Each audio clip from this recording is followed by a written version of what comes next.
ok, Mbappé, à chaque fois qu'on le voit, le peu qu'on le voit sur ces dernières semaines, le petit frérot, il est pas mal. Et c'est lui qui met le but, et comme il n'y a qu'un but, je comprends que tu veuilles le mettre en avant. Et juste un point d'ailleurs de stats, avant ça déjà, avant d'être titularisé, sur ses entrées en jeu et le nombre de minutes, il avait le plus gros ratio d'efficacité, passe D, but. Non, mais que tu veuilles le mettre en avant pour ça, après ça, je suis d'accord. Mais c'est le choix de Genesio qui m'intéresse surtout. Alors, moi, je ne suis pas sûr que le fait de le mettre lui ou un autre soit la clé ou le sujet principal. Ce qui est le sujet principal, c'est l'intention qu'a eu Lille dès le début, c'est d'aller presser très haut, de rapidement avoir voulu être protagoniste de ce match et dire à Marseille, non seulement on ne va pas se laisser faire, mais on va vous montrer qu'on est chez nous et on va presser et on va venir vous chercher. Ça, c'est le premier point, et dans la présentation globale. Et le deuxième point, c'est ce schéma choisi par De Zerbi d'entrée qui nous étonne parce qu'on pensait que c'était un peu fini, les va-et-vient, 4-3-3, la défense à 3. Bon, alors donc ça faisait un 5 derrière quand tu n'as pas le ballon, un 3 milieu renforcé et Greenwood qui retournait sur le côté quand tu avais le ballon. Bref, c'était beaucoup de mouvements et à nouveau pas mal de chambardements par rapport à ce qu'on avait vu récemment. Cette présentation globale-là, déjà, moi, elle m'interpellait avant même de savoir les hommes. Après, on peut parler des hommes. Mais déjà, est-ce que ça t'a perturbé toi aussi ? Oui, bien sûr. Moi, je vais parler de l'OM après, peut-être, puisqu'on parlait de Lille. Mais effectivement, bien sûr, c'est le point majeur du côté marseillais. Je pense que ce que nous ne comprenons pas, les joueurs ne le comprennent pas non plus. Non, moi j'ai vu encore des joueurs qui ne comprennent pas exactement, parce que tu ne peux rien construire si tu n'as pas un minimum d'automatisme. Je pense que là, les joueurs, ce soir, ne comprenaient pas exactement ce que De Zerbi voulait qu'il fasse. Et ce retour à une défense à 3 ou à 5, peu importe, ça fait partie de l'incompréhension. Le fait que Pavard soit évidemment sorti à un moment donné, d'ailleurs un peu tardivement, c'est évidemment incompréhension. Il doit sortir, il doit repasser à 4 beaucoup plus vite. Ça, c'est pour Marseille. Ce que je veux dire par Mbappé, c'est Mbappé ou un autre, peu importe. Ce que j'aime dans le côté protagoniste, tu as raison, sur l'intention sur le terrain, mais dans la compo à la Luis Enrique, entre guillemets, de l'entraîneur, du côté... Tiens, je te lance un joueur que tu n'as pas forcément dans tes radars du côté de Zerbi. Il met une sorte d'imprévisibilité et aussi de challenge pour ce jeune joueur qui veut dire, moi, mec, je peux être titulaire dans ton équipe, j'ai le niveau. C'est juste ça. C'est pas un coup de génie, hein. C'est comme ça. C'est un coup réussi. C'est pas le coup du siècle. Je pense que De Zerbi, lui, a raté son match, mais maintenant la vraie question qui se pose, c'est de savoir si ces joueurs sont pas atteints par ce syndrome-là, parce que je pense pas exactement qu'ils savent à quoi s'en tenir, et c'est terrible mais quand on est en décembre. Tu sais qu'ils sont pas sur une bonne série, l'OM. Hein. Ils ont ce match contre Newcastle avec une première mi-temps qui n'est pas si bonne. Oui, mais bon, on va dire que l'état d'esprit ce soir-là et le résultat met une sorte d'euphorie, mais tu étais quand même sur une série de matchs qui était pas bonne, avec Angers, Toulouse après, et là tu enchaînes en plus avec une défaite. Maintenant il te reste encore un peu de Ligue des Champions cette semaine pour rapidement tourner la page, mais il va te rester Monaco avec un Monaco dont tu ne sais jamais rien et qui t'envoie toujours dans un brouillard assez difficile à appréhender. Donc juste avant les fêtes, juste avant la mini-trêve là, on a un Marseille qui est pas bon, on a un Marseille qui est décevant, un Marseille dont on ne comprend pas grand-chose. Mais si on doit terminer sur Lille, qui est dans une dynamique inversée, alors qu'eux aussi étaient plutôt dans le brouillard justement avant cette bonne phase, là on a l'impression qu'on retrouve les bonnes intentions, ce que prône Genesio, à savoir une équipe qui va vers l'avant, qui essaye de jouer vite vers l'avant, avec quand même une base technique assez intéressante. On a retrouvé un Lille plutôt conquérant. Moi, j'ai aimé ce qu'ils ont fait, mais j'ai pas trouvé. Attention, ils m'ont pas fait tomber de la chaise. C'était un match chiant, quand même. Alors pour l'affiche du week-end, on s'est quand même globalement emmerdé. C'est un match chiant, mais Lille, dire la vérité. Lille, si tu veux, les deux choses importantes, c'est que c'était une des questions qu'on se posait hier. Ils ont su faire autrement que contre le PSG. Là, on attendait à quelque chose de fort. Ils l'ont pas fait. Il y a longtemps, le match. Non, mais hier, on s'est dit, tiens, c'est Marseille. Comment ils vont être, comme tu l'as dit, protagonistes, décisifs. Donc, je veux dire qu'ils n'ont pas raté leur match à ce niveau-là. Avec Haraldson en 10, c'est la position qu'on aime chez lui. En revanche, mais Haraldson en difficulté parfois aussi. Moi, j'ai trouvé des joueurs en difficulté physiquement parce qu'il y a eu beaucoup d'efforts.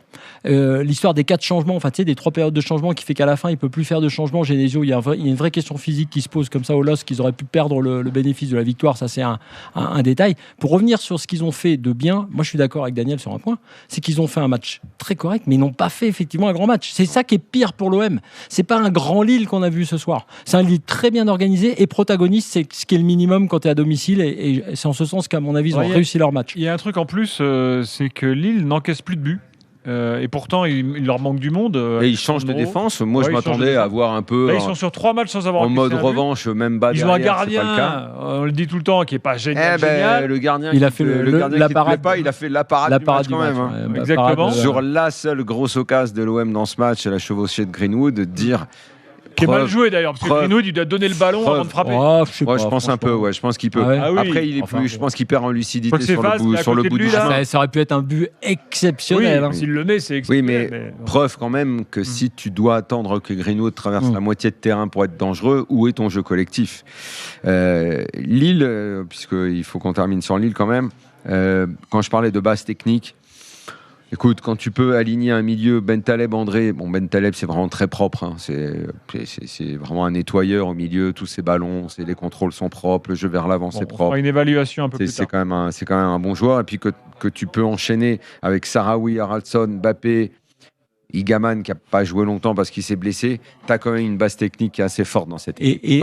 Et j'ai trouvé un truc intéressant, bizarrement, ça tient le ballon. Quand du côté de l'OM, la seule ressource qu'a trouvé De Zerbi, c'est de lancer des gamins qui ne pouvaient pas porter. Le message et pour les anciens était cadre. Et déjà pour les cas de Marseillais, c'est un message terrible. Et qu'en face, à l'inverse, tu avais du Giroud, du Meunier, que tu avais le remplaçant qui est entré, André Gomes.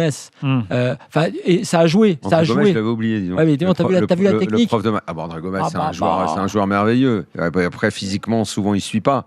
Mais c'est un vrai joueur de ballon. Après, sur les joueurs individuellement, il y a des choses. Haraldsson, bizarrement, pas toujours. Oui, mais juste. moi j'aime bien qu'il soit sur le terrain. Souvent, quand Lille joue bien, quand Lille gagne des matchs importants, Haraldsson. Et l'entrée qui pas bonne du tout de Correa. Mais bon, après, ça, c'est plutôt dans les Vals, effectivement. L'OM qu'on avait quitté donc face à Toulouse, qui s'était fait rejoindre dans les toutes dernières minutes. Et l'OM qui donc. Vous n'avez pas noirci l'OM là Ah, tu veux dire qu'on a peut-être schkoumouné un peu ? Mais non, c'est fini.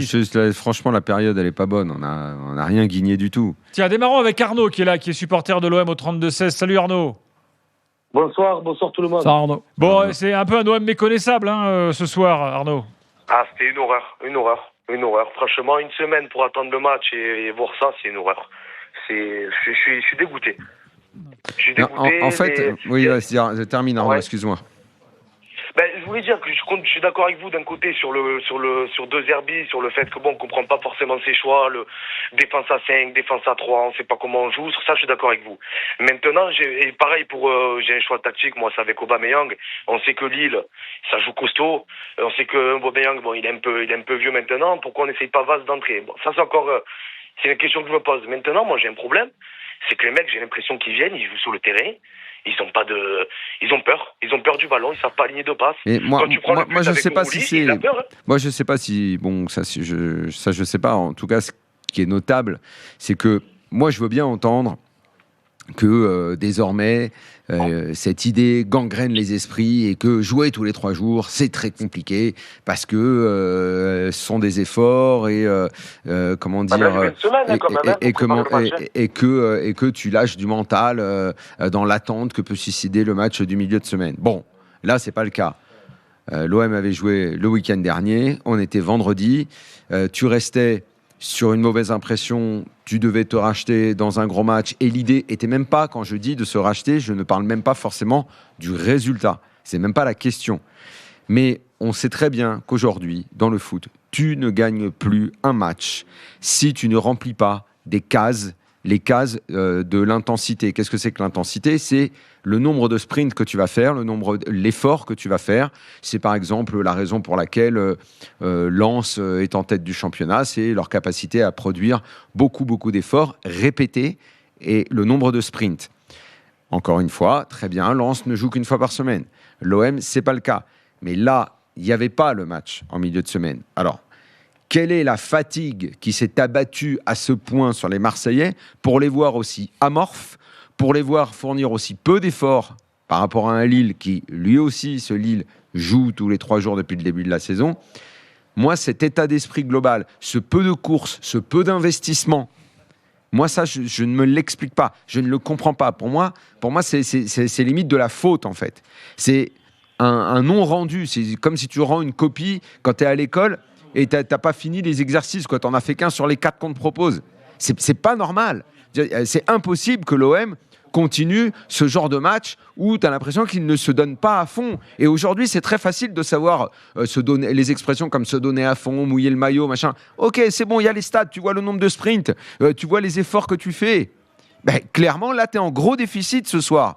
Et pourquoi tu es en déficit? Ça, je ne sais pas. Ouais, mais Daniel, je ne sais pas, justement, ce qu'il y a qui les bloque. Justement, comme tu n'as pas la réponse à ta question sur le physique, moi, je pense qu'elle n'est pas là, la réponse. Sur le pourquoi? Ouais. Sur le pourquoi, c'est que j'en reviens quand même à ce que je disais tout à l'heure sur l'incompréhension des choix tactiques et de ce que tu dois faire. Je pense que ça joue. Ça joue sur l'investissement dont tu parles. C'est-à-dire que toi, tu veux dire que tu ne sais pas dans quel sens tu dois courir. Ouais, oui, t'as raison. C'est ça. Et moi, je vais donner. Que ce soit organisé des courses. Je vois cette équipe au départ. Tu as vu les noms que tu as tu as Naïef Aguirre, tu as Emerson Palmieri, tu as Kondogbia, des joueurs d'expérience qui savent à peu près ce qu'ils doivent faire. Et t'as pas besoin d'être à 3 dans l'axe contre un seul attaquant. Déjà ça c'est dingue. Ensuite Igaman sortant, Giroud entrant, donc c'est encore plus statique, c'est encore plus immobile, enfin peu mobile. Tu restes, bon après ça change, mais tu restes encore à 3 un petit moment. Bon, ça c'est une chose. Je pense que tactiquement ça joue. Je pense qu'ensuite les jeunes, c'est intéressant parce qu'on en voit pas. J'ai fait un avis sur les jeunes en Ligue 1 récemment là dans Génération After. En fait, les jeunes dans plein d'équipes, ils prennent leurs responsabilités, ils sont protagonistes, ils veulent montrer qu'ils ont le niveau. Là, les jeunes de l'OM qui ont le niveau, parce que Vaz il a le niveau, Bakola il a le niveau, mais moi je les ai pas vus comprendre ce qu'ils devaient faire ce soir. Et donc quand ils entrent sur le terrain, c'est comme finalement ceux qui remplacent. Il n'y a pas forcément beaucoup d'intensité. Il n'y a pas de circuit de jeu identifié. Donc, je pense que ce n'est pas un problème lié à la fatigue, puisque, on l'a dit, il n'y avait pas de match cette semaine, il n'y avait pas de raison particulière. Et à l'inverse, du côté lillois, on a vu qu'au moins, ça avait beaucoup couru. La preuve, c'est qu'ils ont eu du mal à finir le match, puisque Perrault était perclus de crampes et il y a eu beaucoup de problèmes physiques aussi côté lillois. C'est que quand tu ne sais pas exactement ce que tu dois faire et pourquoi tu dois courir, c'est moins simple. Si on te dit, tu vas courir, genre Pierre Sage, mais regarde à la fin le résultat, regarde ce que ça t'apporte, même si c'est très dur, même si c'est compliqué, et même si tu travailles que pour les autres, à la fin, tu as une récompense. En fait, tu n'as pas ça dans ce que propose De Zerbi. Il change trop souvent de tactique et notamment derrière, et tu as des joueurs perdus. Pavard, maintenant, ça y est, il est perdu. C'est réglé. Pavard est perdu. En plus, maintenant, il est énervé. Mais bien sûr, non, mais les joueurs ne savent pas parce qu'en fait, le problème, c'est qu'individuellement, comme quoi, c'est pas bien d'être imprévisible. Il vaut mieux préparer les choses. Non, justement, je pense que non, parce que ça dépend justement de la culture. Ça t'arrange. Mais non, c'est la culture que tu donnes à tes joueurs aussi. Il faut des automatismes. Il faut que tu aies un schéma. Faut pas que tu changes sans arrêt. Je suis d'accord avec toi. Je te dis juste qu'il faut que tu fasses aussi progresser tes joueurs. Et moi, je pense que là, certains régressent. Quand ils sont bons, tu as l'impression qu'ils progressent à l'OM. Quand tu commences à dire « Ah, tiens, Vermeuren, c'est bien, il faut l'installer en titulaire. » Bon, ce soir, il est à côté de la plaque. Mais il est peut-être également à côté de la plaque parce qu'au milieu, ils sont un peu désordonnés, ils sont un peu abandonnés, ils sont que 2. Bon, ok. Kondogbia, tu le mets au milieu. On va voir s'il n'y a pas de trad, je te demanderai évidemment de traduire. Vu que ton italien est meilleur que celui de Florent. Je te confirme. Coach, bonsoir. Mais du coup, vos explications à vous sur le fait que l'équipe n'a pas joué. On a eu des matchs où la première mi-temps a été compliquée, mais il y avait toujours une vraie réaction de la part de vos joueurs. Ça n'a pas été le cas ce soir, mis à part le rush de Greenwood. On n'a rien vu en deuxième mi-temps, notamment sur le plan offensif. Et comment vous l'interprétez ça? Alors là, il lui demande pourquoi son équipe n'a pas bien joué ce soir. Merci. Abbiamo perso tutti i secondi palle. Non abbiamo fatto 3 passaggi di fila. On n'a pas fait 3 passes de suite, on a perdu tous les seconds ballons. Ils étaient eux les premiers sur le ballon et pas nous, même par le dribble, on n'arrivait à éliminer personne. Fase difensiva non eravamo mai aggressivi. En phase défensive, on n'a jamais été agressif. Di solito siamo. Comme d'habitude, on peut l'être. Siamo stati passivi dal primo on a al été 90 passif de la première à la dernière minute. Da un giocatore come lui è troppo poco un tiro in porta. Un tir cadré dans un match pour Greenwood, pour un joueur comme lui, c'est pas assez. Anche se fa gol non va bene. Né lui né tanti altri perché se hanno giocato même si tu fais un but, même si tu gagnes ou frapper aussi peu au but, c'est pas suffisant quoi qu'il en soit. Troppo lenti, troppo. On a été trop lent. Male. Bref, on a été mauvais. Sugli stessi di Lisbona. Kondogbia e Højbjerg e basta. Stesse posizioni, stesso tutto. Il dit quoi, il fait référence au match de Lisbonne, mais je n'ai pas compris de quoi par rapport au... Il parle de Kondogbia et Højbjerg.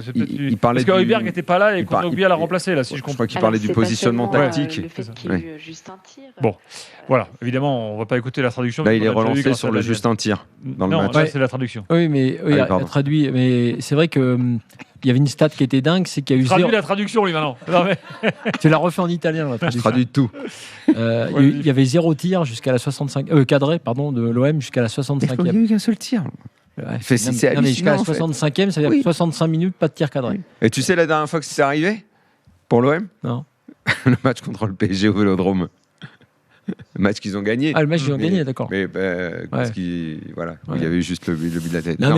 mais ce qui est intéressant. C'est anecdotique. Moi, En revanche, ce qui ne l'est pas, c'est effectivement le peu d'occasions, le peu de tirs, ce qui est dit, il ne répond pas vraiment à la question du journaliste. Il fait un constat. Là, il a fait tous les constats négatifs. Ok, on est d'accord. Il n'explique pas pourquoi. Ouais, la réponse, la question, moi, ce que j'évoque évidemment, et pas dire c'est parce que je suis nul, mais c'est parce que j'ai fait une mauvaise tactique. T'en as peut-être la suite. Souvent, la question qui arrive après les faits, c'est essayer de comprendre pourquoi ça a pu arriver pour votre équipe. Avez-vous des explications, des explications, ou pas, là. s'il vous plaît? Sì, sembra che lei abbia una rabbia un po' fredda, è la sensazione che dà in questo momento. Dopo la partita Donc vous avez sui une Messi colère cerca di froide, capire vous faites un perché è constat, mais capitato, quelle est quindi se lei ha l'explication? già qualche Elle a fait de la pub spunto, pour le qualche dopo au spiegazione. passage. Rabbia fredda cosa vuol dire in francese? Qu'est-ce que ça signifie le fait d'être une colère froide? Ah, il ne connaît pas l'expression colère froide, donc elle est en train de lui expliquer, là, ça va être un peu long quand même. Bon, mais il colère tout court. Voilà. Sì, sono arrabbiato Oui, c'est molto. vrai, je suis énervé. Non mi aspettavo una partita così. Je ne m'attendais pas à ce qu'on fasse un match pareil. Male. Mauvais. E la sfida è per me, ma la sfida è per tutti. Donc je le prends pour moi, mais tout le monde doit le prendre pour soi, même les joueurs aussi, quoi, en La gros. responsabilità è mia delle sconfitte, però. Je veux bien endosser la responsabilité d'une défaite parce que je suis le coach, mais Io non è che vado a dire quello che non penso. E quindi se uno vuole giocare nell'OM, je ne veux pas dire. è tutti i giorni l'OM. Ok, donc il tient également à mettre en avant qu'il ne peut pas être le seul responsable et que les joueurs sur le terrain, n'ayant pas du tout répondu, ils ont aussi une part de responsabilité. E bisogna venire qua e dire Quand non tu joues à abbiamo l'OM, tu peux pas livrer un match pareil. il potenziale per fare questo. Quindi sono arrabbiato e molto le cause non le so. C'est pour ça que je suis énervé et j'avoue que je n'ai pas d'explication, plus que celle-là. Sarei arrivato prima. Basta, sono dei giocatori che danno sempre tutto, hanno sempre fatto le cose fatte per bene. Moi, j'ai Oggi l'impression abbiamo que ces joueurs-là, d'habitude, donnent tout et font les choses plutôt bien. Et ce soir, non. Et il faut que je trouve l'explication. Voilà pour Roberto Luzardi. Donc, il n'a pas d'explication. Un point linguistique, Daniel. Arabiato, ça Oui, n'a rien à voir avec la sauce. Si, c'est la sauce énervée. Piquante, énervée. La sauce énervée, La sauce arabiata, c'est une sauce énervée. Parce qui est un qu'elle peu est épicée. piquante. C'est exactement. C'est marrant, Gilbert. C'est la question que tu avais aussi. Je l'ai noté, tu vois. J'ai noté Arabiato énervé. Est-ce que Pena Arabiata? Oui, donc oui, piquant, vous énervé. n'aviez jamais fait le lien? Ah non. Et voilà, vous le savez maintenant. Ok. La sauce Donc je dirais énervée. Sono Arabiato si je suis énervé. Je suis piquant. Non, énervé. Énervé. Arabiato, c'est vraiment énervé. Ok. Rabbia, c'est la rage. Sono contento di essere in after Si tu traduis littéralement, c'est même enragé. Parce que rabbia, c'est rage. Ah ouais, ok. Voilà. Bon, on a toujours Arnaud qu'on a coupé parce que De Zerbi, enfin c'est plutôt Roberto De Zerbi qui a coupé Arnaud. Quand tu l'entends le coach là, Arnaud, tu comprends ses explications? Non, comme tu veux que je comprenne. Mais non, il non, n'en a je pas comprends d'explication, il l'a dit. Hein, Il a dit qu'il allait chercher à savoir. Il en a pas, et tu as le meilleur effectif de l'OM depuis combien de temps? Depuis 15 ans. Tu as un Paris Saint-Germain qui est moyen. Tu te dis, peut-être tu peux faire quelque chose. Tu prends une bouse comme ça ce soir, c'est grave. Et puis attends, c'est que le début, parce qu'il faut vite réagir. Hein. Saint-Gilloise, ça joue au ballon. Et puis derrière, tu te chopes Monaco. Et puis, Monaco, vu dans l'état. Et après, il te reste que la coupe et après, c'est la trêve. Mais en fait, non, il faut revenir. En fait, il faut revenir. Bon, l'une des explications, en tout cas, Flo a essayé d'en donner une et moi, je poursuis cette piste aussi. Effectivement, je n'aime pas ces changements de schéma permanents et c'est forcément une piste de se dire que ça peut perturber les joueurs. Maintenant, une fois qu'on a dit ça, moi, je maintiens également que le positionnement, c'est une chose, que les automatismes, c'est une chose. Bien sûr que tout ça est extrêmement important. Maintenant, il y a quand même un minimum d'efforts à fournir. Le football, aujourd'hui, on le sait, il est beaucoup basé sur les courses et la répétition des courses. Toutes les stats le montrent. Les chiffres indiquent que le football, désormais, est beaucoup basé là-dessus. Quasiment autant, si ce n'est plus, qu'un schéma tactique. Et là, ce soir, ok, moi je vois Lille placé haut sur le terrain à un moment, avec la volonté de récupérer haut le ballon, avec la volonté de faire beaucoup de courses. À un moment, j'ai pas regardé à la fin, mais je sais plus à quelle minute on était. L'écart de sprint entre les deux, c'était du simple au double. Ben là, c'est qu'il y a un problème. Là, on est en train de parler d'investissement personnel. Et l'investissement personnel, c'est pour ça que De Zerbi était en train de dire qu'il ne comprend pas pourquoi et qu'il veut bien endosser la responsabilité parce qu'il est coach, mais qu'il doit également mettre les joueurs face à un miroir et à leur responsabilité. Pour ça, mais qu'est-ce que vous avez foutu ? Expliquez-moi pourquoi vous n'avez pas couru. Expliquez-moi pourquoi il n'y avait pas de mouvement. Expliquez-moi pourquoi la seule action dans un match pareil, c'est une chevauchée de je sais pas, 50, 60, j'en sais rien, de mètres de Greenwood pour ce qui aurait été un but fantastique, un score de 1 partout qui aurait peut-être été très positif pour l'OM, mais qui n'aurait pas dissimulé un niveau mauvais. Mais attention, ce soir, c'est mauvais, mais contre Toulouse, c'était moyen. Contre Angers, c'était moyen. Il y a eu Newcastle un peu comme l'oasis dans le désert, en termes d'efforts, d'intensité, d'investissement, mais on n'est pas dans une bonne période pour l'OM, Après, de ce point de vue-là, justement. Pour moi, il y a deux choses inquiétantes pour poursuivre sur De Zerbi. Là, il ne fait que des constats. Il te dit je vais en gros demander à mes joueurs ce qui s'est passé. Il y a aussi le côté proactif pendant le match. Tu as senti dès le départ que l'OM n'y était pas, qu'effectivement il y avait un problème tactique, de positionnement, de choix. Ok, ça tu peux le rectifier. Je trouve qu'il a rectifié tard, mais bon, ok. Mais il y avait aussi une demande d'investissement. Donc le De Zerbi qu'on connaît protagoniste sur son banc pour le coup avec ses joueurs et dans le vestiaire, c'est aussi sa responsabilité de demander ça. Les joueurs sont pas exempts de tout évidemment. Donc ça c'est le premier point. Et le deuxième point quand même, quand tu regardes la défense de Lille et le gardien qui certes a fait une parade aujourd'hui, ok, qui est un gardien moyen, Meunier, Ngoy, Mandy, Perrault et Auxerre dans les buts. Désolé, j'aime beaucoup Genesio et le LOS qui a fait un match très très sérieux ce soir. Et d'ailleurs, Ngoy a été d'un investissement, puisque Daniel parlait de l'investissement et de l'intensité, il a été énorme. Mais je veux dire par là, une défense comme ça en Ligue 1 face à Pachao, Aubameyang, Greenwood et toute la clique marseillaise qui, comme le disait le supporter de l'OM à l'instant, est une des meilleures équipes depuis des années. C'est pas normal que tu aies 0 tir cadré jusqu'à la 65e et une action individuelle, effectivement celle de Greenwood. Ça, franchement, quel que soit le constat, quel que soit après l'analyse de tout, de la bataille du milieu, de l'erreur tactique d'avoir fait cette défense à 5, il y a un truc de fou. C'est-à-dire que contre cette défense-là et avec les joueurs que tu as, les joueurs offensifs côté OM, c'est pas possible d'être à 0 tir effectivement au bout de 65. Mais moi, ce qui m'inquiète plus dans ce que j'entends chez De Zerbi là, bon après, il va peut-être pas tout dire en conf de presse et il a son vestiaire évidemment à aller voir d'abord, c'est qu'on n'a pas beaucoup de réponses, en tout cas sur... il a l'air plutôt désarmé et démuni que l'inverse. Arnaud, un truc à rajouter ? Rien à rajouter, très inquiet, très inquiet pour la suite si on continue à jouer comme ça sur tous les gros matchs. J'ai regardé une stat tout à l'heure, on est la seule victoire contre les grosses équipes top 5 ou top 6, c'est contre Paris, il me semble. Donc très inquiet, forcément, et puis on va voir la suite, en espérant qu'ils réagissent et puis qu'ils nous fassent un peu plaisir parce que on a une équipe qui est capable de faire de grandes choses. Maintenant, il faut vite revenir. En fait, tu sais ce que c'est la bonne nouvelle pour l'OM ce soir dans cette prestation médiocre, insipide, c'est de voir que comme Lille avait un peu de retard, ils reviennent à hauteur mais ne les dépassent pas. Que Monaco, qui est quand même un client pour le podium, a perdu à Brest et qu'il est toujours un peu derrière et que si tu déconnes pas 2 fois de suite, tu peux le mettre encore un peu plus loin la semaine prochaine. C'est t'es obligé de chercher et de t'accrocher à la médiocrité des autres pour sauver la tienne. Voilà. Mais encore une fois, l'OM ce soir, c'est médiocre et c'est vraiment inadmissible au vu des moyens qu'a le club, merci de Arnaud. l'effectif de ce club et de à quoi prétend ce club surtout. Merci les gars. Salut Arnaud. Juste une chose les gars, excusez-moi, je vous embête 2 minutes. Juste une chose pour tous les auditeurs qui vous écoutent, s'il vous plaît, restez sur Ligue 1+, arrêtez le be-in, parce que Daniel Bravo et Rossé, là, c'est une horreur. Rossé. Voilà, je l'ai dit, mais franchement... Moi je les aime bien, donc voilà. On n'est pas d'accord du coup.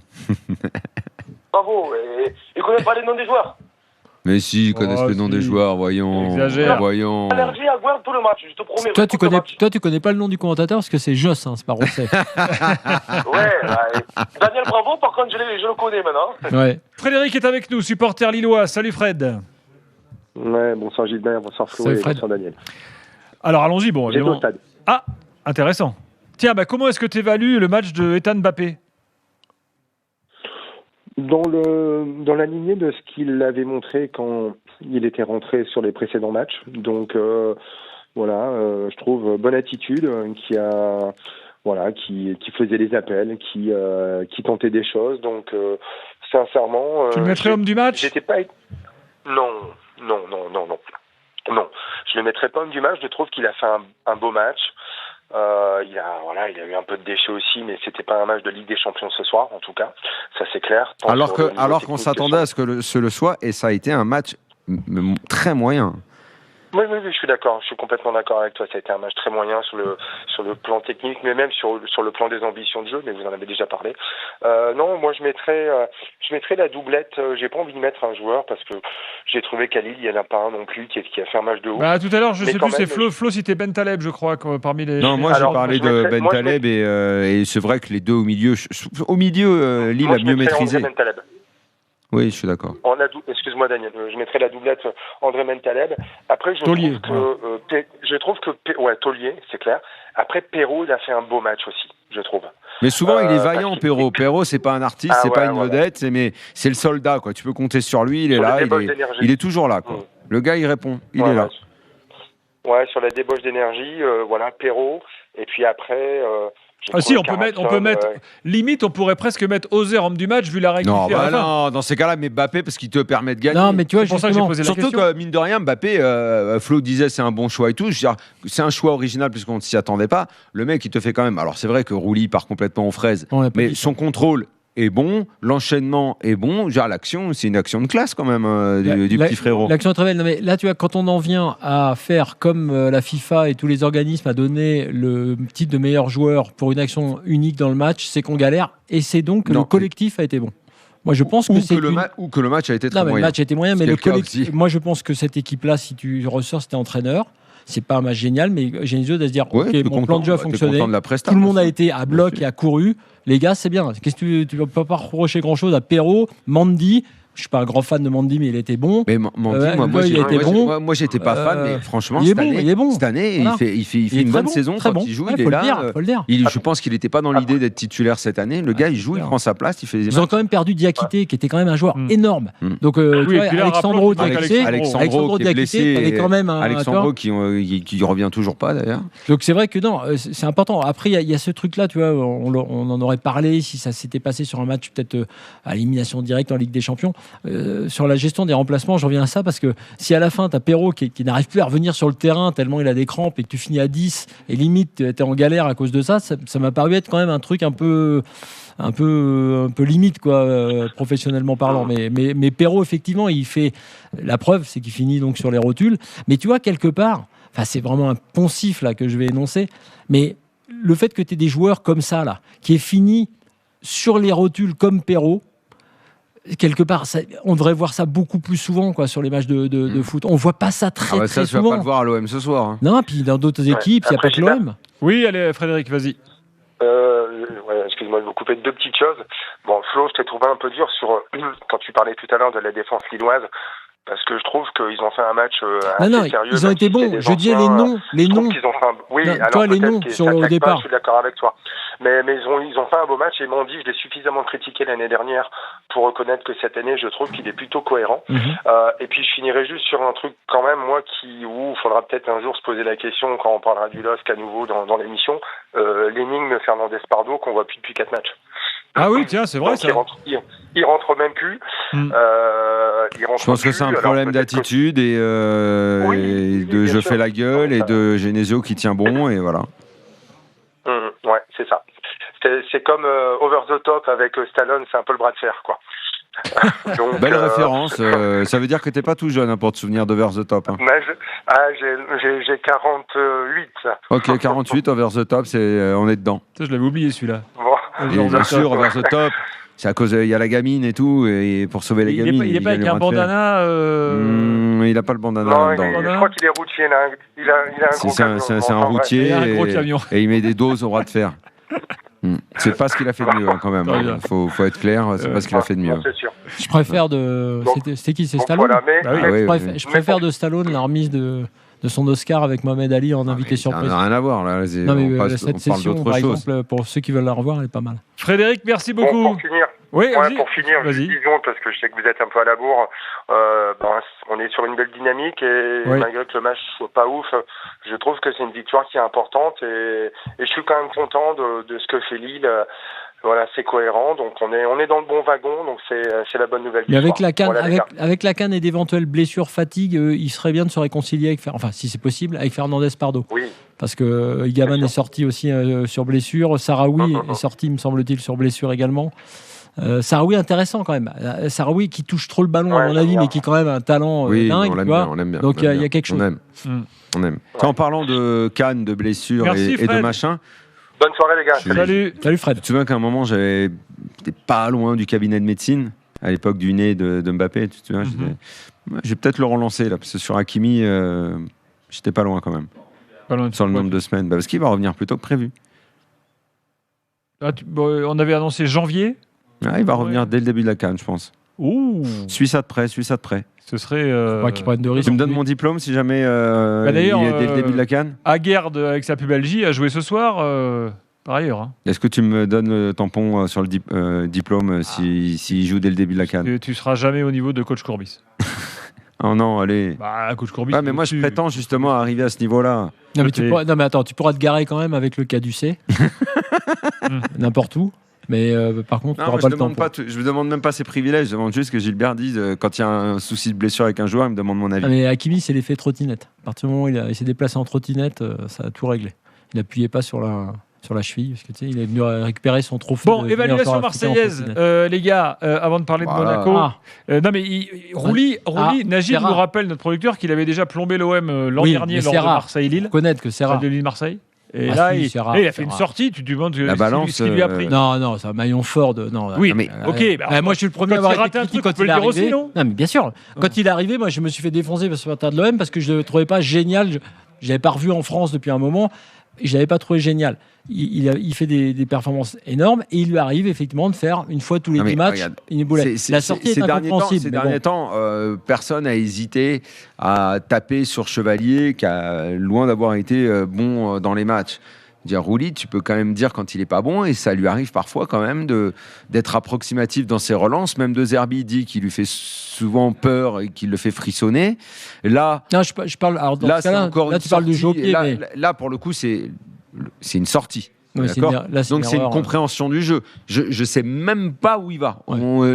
Qu'est-ce qu'il croit en fait, que le ballon va aller à un autre endroit? Il voit pas que Mbappé peut couper la trajectoire du ballon avec son contrôle. Enfin, l'appréciation, elle est catastrophique, son appréciation. En fait, il y a deux. Ce qui est intéressant ou pas très bon pour l'OM, c'est qu'il y a deux erreurs.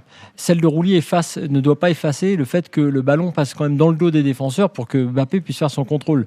Donc derrière, Rouli fait une erreur énorme parce qu'il n'a pas à sortir, c'est vrai. Mais déjà, il y avait ce premier problème avant. Mais c'est vrai que Rouli, ça lui est arrivé, mais globalement, non. Il a plutôt sauvé l'OM que l'inverse. Loin de là. Donc effectivement, il a fait une boulette. La vérité d'une boulette pour un gardien, c'est que il fait cette boulette, il faut le dire. Voilà, c'est lui qui est totalement responsable. Mais derrière, tu as du temps. C'est là où l'OM, on s'est dit, OK, il prend un but, c'est de la faute de Rouli, ça lui arrive pas souvent. Donc maintenant, c'est aux joueurs, aux autres d'aller le sauver, quoi. Et là, ils ont rien fait pour le sauver. Côté marseillais, que dire du match de Greenwood, les gars? Bon, il a failli mettre un but mémorable, évidemment. Mais donc voilà, donc s'il met ce but, bon, alors il sauve l'OM, il y a match nul, c'est le but de l'année, ça fait le tour. Mais le match, c'est insipide ce qu'il produit. Il est à l'image de l'équipe. Aubameyang un peu pareil. Aubameyang, c'est carrément pire, on l'a pas vu. Lui, c'est transparent. T'avais une baie vitrée, tu pouvais te tamponner dedans, tu le voyais même pas. Il n'y a pas vraiment de joueur malheureusement à ressortir. C'est vrai que Greenwood, dès qu'il a touché le ballon, on se disait c'est de là que ça peut venir. Même en dehors de cette percée. Donc c'est clair que c'est le joueur clé, sauf qu'il ne se montre pas tant que ça pour aller. Alors c'est les joueurs qui viennent lui donner le ballon sur le côté et après il fait le job et il est techniquement très fort. Pachao, il s'est emmêlé comme d'hab, un peu dans ses dribbles, on ne comprend pas trop comment il conduit le ballon. Pachao, c'est le faux bon joueur. Il va toujours à l'intérieur quand il faut aller à l'extérieur. Il est pénible. C'est le faux bon joueur, c'est-à-dire qu'il a un truc de dingue, une accélération, une frappe intérieure du pied, ok. Et puis maintenant, les défenseurs, ils se mettent éventuellement à deux de temps en temps pour le gêner. Terminé. Et il fait des matchs. Moi, je pense que ça, là, pour le coup, tu sais ce que vaut Greenwood. C'est un vrai bon joueur de foot. Tu sais pas exactement ce que vaut Pachao.